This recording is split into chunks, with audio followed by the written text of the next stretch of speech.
What is up, Bengals fans? It has been an insane week, a great week full of interviews, full of shows, and all kinds of different things. We just hopped out of the team media session because we are joined by one of the greatest players in Bengals history, Mr. Ken Anderson, joining us on the program again on this very special week.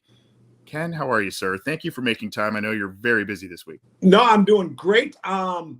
I had back surgery, I guess 3 weeks ago now. I had a couple of vertebra fused together, but I'm in no pain and I can walk around and I can't do a whole lot, but I can sit on the couch and watch football and drink beers. That's a pretty good deal. Well, that is the life in many ways right there. So I like that, but I did not know about the back surgery. Hope everything's going well there. And once again, I appreciate you making time. And I know you've got a pretty slammed schedule, but I appreciate you squeezing us in. Let's just kind of dive right in. Unfortunately, my partner in crime, John Sheeran, couldn't be with us here to kind of pepper you with some questions too. But I'm going to make do here and ask you to rewind and look back. I think the last time we had you on here was August, September, when we did the charity fest for the Ken Anderson Alliance and other charities. We were optimistic at the time about the team. I don't know if we were Super Bowl optimistic. You maybe were more optimistic than I, but reflect back on that and where the team is now headed to Super Bowl 56. Well, I think, back then we saw what the potential of this team was. And I think, we could see that through the start of the season. What were they, 5-4 after the first 9 games? And they showed promise. I mean, going into Baltimore, when Baltimore was healthy and putting a thumping on them, but then the next week they go to New York, the Jets. I don't know if they'd won a game at that point in time and kind of laid an egg against a backup quarterback. So they kind of, they'd win one big, lose one. Well, we think we should have won that one. And then all of a sudden, you look back at the losses. It was, a big turnover, a fumble return for a touchdown, an untimely interception, a blown coverage for a touchdown. All of a sudden, we get to December, and those mistakes stopped, and we started winning. And then it continued through the playoffs. A big deal made in Cincinnati, the first playoff win in 31 years. I mean, that's a lot of baggage to carry around. Yeah. Unfortunately, it was only for us fans. The players didn't have that baggage. Most of them weren't born 31 years ago. They have no idea the curse of Bo Jackson. These guys are just out playing football. They play because they like each other. They play because they trust each other. They said, hey, we think we're a pretty good football team. We expect to win. And, and they're making believers out of us now. And, you go to the playoffs and, man, I think we've been behind in every game. And then we managed to come back and we got this 22-year-old kicker. Where the heck did he come from? That all of a sudden said, so I guess it's time to go to the AFC Championship game. Let me make a 52-yarder. I mean, this guy, and every week it's kind of been, like that. And, I'm so happy for the players. I'm so happy for Zach Taylor. Here's a guy that after his second year, he won 6 games. A lot of owners in this league would not have kept him. Young guy, doesn't know what he's doing. We can't win any games. Oh, we got to make a change. Mike Brown saw something and he stuck with them. And, if I can share a story with you, this goes back to 2019. Bengals win 2 games that year. About 3/4 of the way through the season, they go to London. And I happened to be at that game. Mm-hmm. So they practice on Thursday in Cincinnati, get on a plane, fly all night, go to London, go to the hotel, drop my bags off. Okay, let's go practice. It's rainy, it's drizzly, it's cold in London. I mean, I've been on good teams that something like that, you just go through the motions of a practice just to get it over with. Was one of the most spirited, well-executed practices I've ever seen. I said, these guys buy into what Zach Taylor is saying. He's got the pulse of this team. He's created a culture. And I think, the players contribute to that culture. When I said they hold each other accountable, they get a new guy coming in. Hey, you're not working hard enough. You don't want to work as hard as we're doing. We don't need you here. So that locker room is a good locker room. And, they've got great leadership. I mean, just on the offensive side of the ball, Joe Mixon's been there through a lot. Tyler Boyd's been through there a lot. Joe Burrow is showing great leadership capabilities. That's the kind of guy. And I was down at the pep rally Was one of the guys that got to speak before the team came out. And just to listen to these guys, the Trey Henderson, who came from New Orleans, a winning team, and he's having a great year for us, but he can show these guys what it takes to win. So like I said, I'm just, CJ Uzama comes, but a great inspiration at tight end. And it was kind of fun to watch him on the podium talking. And as he's talking to the crowd, he takes his knee brace off and throws it off the stage. He said, I'll be ready. I'm not going to miss this game. So, but that's the kind of attitude that they have. They don't, are they young enough that they don't know what they're not supposed to know? I don't know, but I just know that these guys have a lot of confidence in themselves. They believe that they belong in this game. They've worked hard to get to this game. The coach trusts them. And how about going out to a Super Bowl? Oh, we fight on Tuesday. Well, today's an off day. You guys are off today. Get off the plane. See you at midnight. Right. Well, I mean, Forrest Gregg never would have done that. He would have got off the plane and gone, put pads on and gone and hit somewhere, But he trusts this team. He knows the pulse of the team. And my gosh, I can't wait for Sunday to come around. And, hopefully it's our time to win.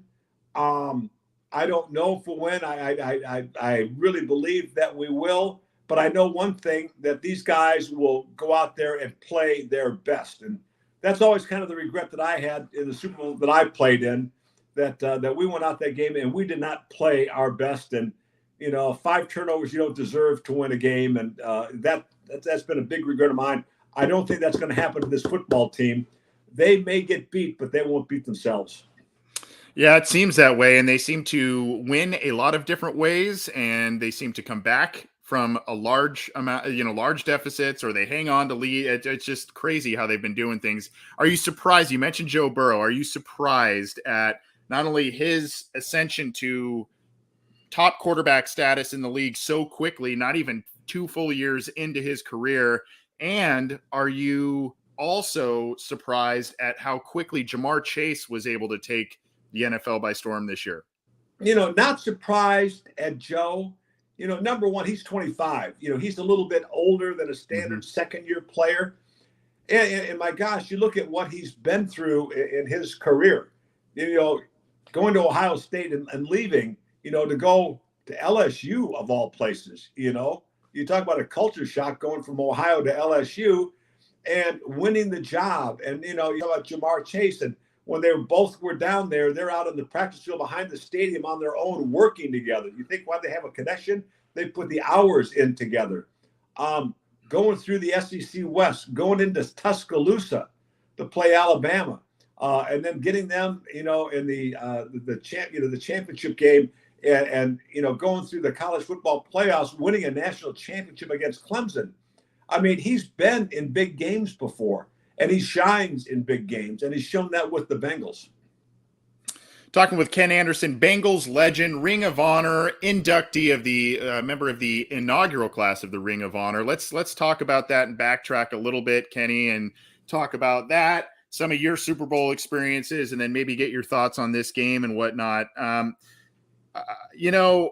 The Bengals, we talked a lot about the Ring of Honor and what it would mean should they ever do it. And lo and behold, it happened this year. You experienced it at the halftime at the Jaguars game on Thursday Night Football. Talk about just what that moment meant to you, and the fact that the Bengals organization executed that idea and did so in what seemed like a very, very amazing way.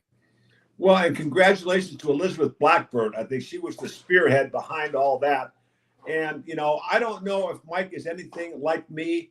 I don't give a dang what my kids say, but when my grandkids come up, they get anything they want. So maybe, Mike does listen to Katie and little Paul Brown a lot, but when Elizabeth comes into the organization, she can kind of do what she wants. But I heard that she had a tremendous presentation that she went in with that. She was ready to make this happen, and they loved the idea. I think for me, as much as an individual honor as it was, and I was so proud to be in the inaugural class, I think more than anything, I was happy for all of us old Bengals, and the city of Cincinnati and the Bengals have taken a lot of hits in the national media. And when we were in the 70s and 80s, we were as good as any team in the National Football League. And I think all of a sudden, the focus now came on, let's go back to that years, because Cincinnati has a great football tradition and it's a winning tradition, and kind of, to bring back those memories. And then, lo and behold, now the team is making more memories. And I think that's why so many, us older guys are just so proud of this team, is now Cincinnati's getting recognized as a good football team. Ken, going back to your Super Bowl experience, one of the narratives I've kind of heard this week, which I found interesting, when you think about distractions this week, it's the media week, it's the long break, it's all this kind of stuff where you go, okay, that's kind of where some of the issues may come up for some of these players if they're not fully focused. But one of the areas that I've been hearing about that actually is quietly one of the hardest areas to navigate for a team is the extended halftime period and the long period leading up to the kickoff. Do you agree with that as being kind of an issue with your Super Bowl experience? And if not, what other elements are teams needing to navigate this week outside of just the general media week? Well, I think that's the big difference between now and when I played, is the media blitz. ESPN was in its infancy then. I think the only thing they broadcast was the Hartford Whalers. You didn't have all these different sports stations. We went there and we had our media day and we had no other media responsibilities during the week. These guys have press conferences every, whether they do, at lunch or whether they do them after practice, but every day they're still dealing with the media. I think that's, one of the big things. The coach tries to prepare you for the longer pregame and the longer halftime. And it was, it was long for us because we're down 20-0. And none of the coaches talked to us at halftime. They kind of just let us stew. We kind of just said, hey, we're better than this. We can go out and do it. And I remember, when I was, coaching with the Steelers and we happened to win a Super Bowl, we were in the locker room and Coach Tomlin would not let the coaches talk to the players. And what's the normal halftime is 12 minutes. So he would not let the coaches talk to the players until there was 12 minutes to go. So the players could relax. You could have a snack, an orange, something like that, put on a dry T-shirt. Okay, let's get back to 12 minutes to go. Okay, here's our normal time. Here's the adjustments we're going to make. Let's go out and play. So there's a lot of different ways to handle it. And like I said, these guys, they roll with the punches. They just, we got to go up to UC's bubble. Okay, let's get on the bus. We're in an ice storm in Cincinnati. Yeah, let's go up and get our practice done. They don't care. Before that, it was cold, and they're going and practicing in the stadium to get ready for a game. Yeah, we got to get ready. Let's just do it. So these guys, they can handle any situation, I believe. Well, Ken, you've been in a Super Bowl as a player. You mentioned you coached one as well. I'm curious to get, you've mentioned some of the negative memories, the 5 turnovers and that sort of thing. I want to hear maybe a positive memory about the Super Bowl, as well as I've been asking a lot of former players this week about what you think a potential Super Bowl win would specifically mean to the Brown family and Mike Brown, being that they have been not painted in the most favorable light by the national media. Well, I'll give you a Super Bowl memory. I was MVP of the league that year. I was the comeback player of the year that year. And so we go to Pontiac, Michigan, and my roommate was Dave Lapham. And we land and we go to the hotel and we get our key. We go to our room. There's no bed in the room. I said, Lap, MVP, we got a suite, baby. And we're checking the doors on the side of the room. No, those are all locked. And we look around. The only bed in the room was a pull-down double bed on the wall. Oh, my gosh. I said, this is what the MVP gets? And I said, Lap, I like you a lot, but you're 300 pounds. You and I aren't going to fit in that bed. So we had to go down, and luckily they found another room for us that had 2 beds in it. So, wow. As far as hideaway bed, yeah. Wow. As far as what it would mean to get the Super Bowl, I would be so happy for Mike Brown. He wants to win badly. People don't know that. They think a lot of things about Mike Brown, but he wants to win. And I think the players understand that.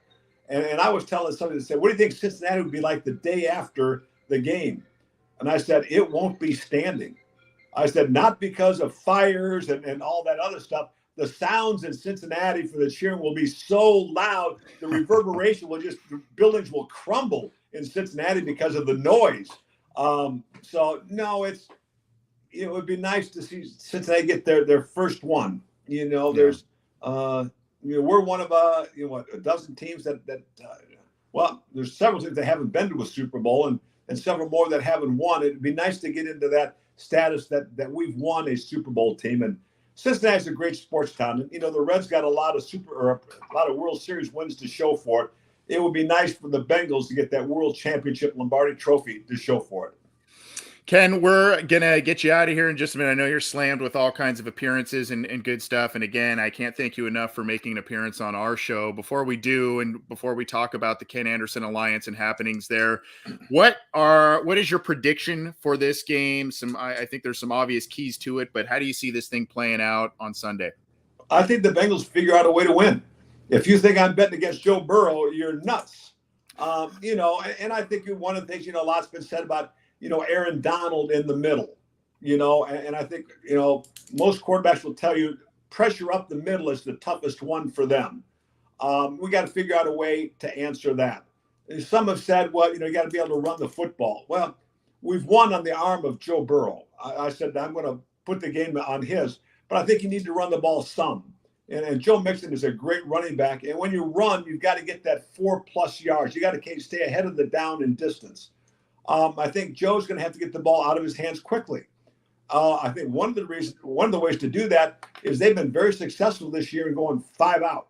3 on one side, 2 on the other, no backs in the backfield. He's in the shotgun. I think, he'll figure out what the defense is trying to do and can find a place to go with the football very quickly. So we know we can come from behind.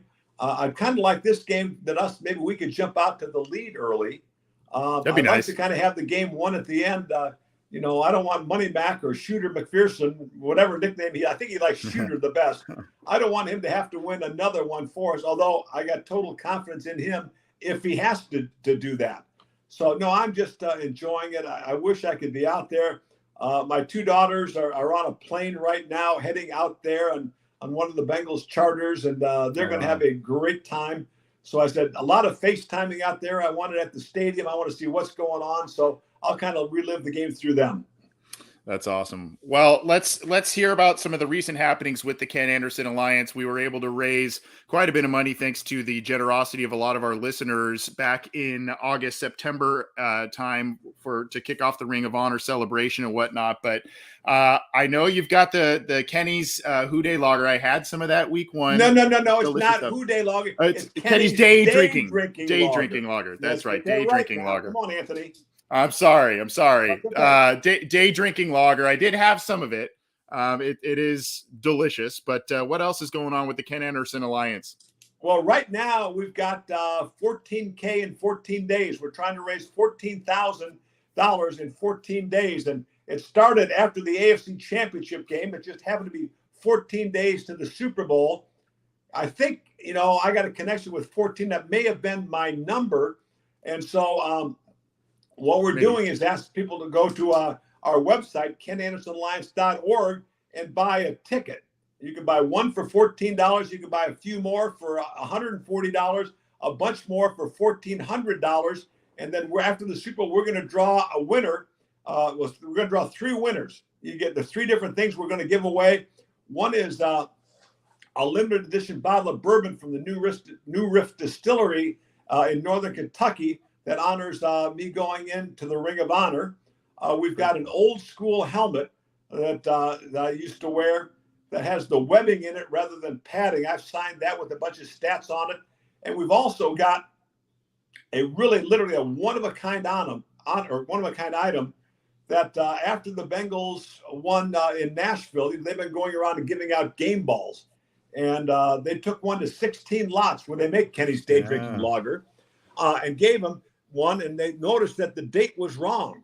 The day and the month were correct, but they had 2015 rather than 2022. And they didn't want to go back to the Bengals and say anything, but the Bengals saw on social media what the date was and gave them another one. Well, they've given us that one-of-a-kind game ball with the wrong date on it.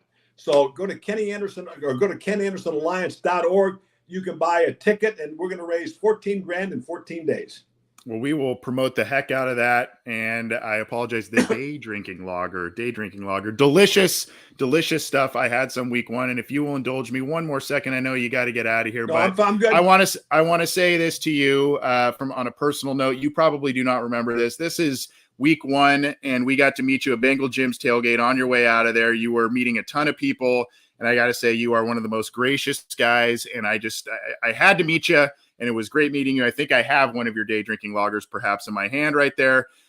So that's me and my nephew. He had a great time out there, and he was jazzed to meet you too. So I just want to give you a personal thank you for allowing us to meet you and say hey to you out there. If you know how much it hurt me to walk, we had a little booth up on the banks for my foundation selling stuff, and walk down to that tailgate and have to walk back up with the back the way it was.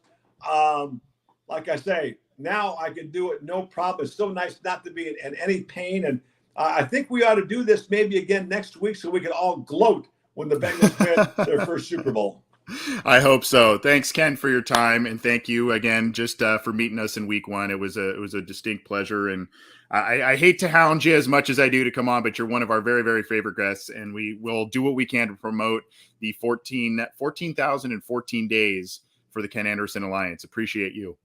Well, and thank you. I feel like today I've been on Media Row out at the Super Bowl. I'm finally done for the day. You're my 8th interview of the day. Gosh. So I was warmed up, ready for you. I do have some Kenny's day drinking lager I brought with me in the fridge. And I think now it's time to indulge. Please do. And have one for me, or a couple for me, maybe. The only thing better than the first one is the next 6-pack. That's right.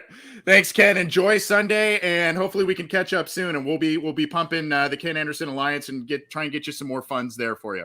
Thanks, Anthony. I really appreciate it. Appreciate it, sir. Ken Anderson, Bengals legend on the Orange and Black Insider again. I hope he goes and enjoys some frosty ones after a very long day of interviews. And I can't thank him enough for how kind he has been to this show. I always feel like a pest bothering him to come onto the show, but he is just so gracious and a great man, even greater than the great player that he was on the field. So we are so excited to have him. We get to have Charles Alexander, his former teammate, coming up in just about an hour. So we'll be back on here live if you want to join us for that. Charles Alexander, member of the 1981 Super Bowl team as well, running back for the team. We're excited about that. We're going to catch up with him as part of our coverage. In case you have not heard, big announcement earlier. John Sheeran and I, earlier today, interviewed none other than number 85, Chad Johnson. That was the big announcement we had been teasing all week. We were dialing it in, and that came to fruition earlier today. And that interview will also be on all of the channels there. We're working on some editing and producing stuff with that. But here's who we've had so far this week. We had Tim McGee. We had Ken Anderson. We're going to have the Chad Johnson interview up there for you. We've got Charles Alexander.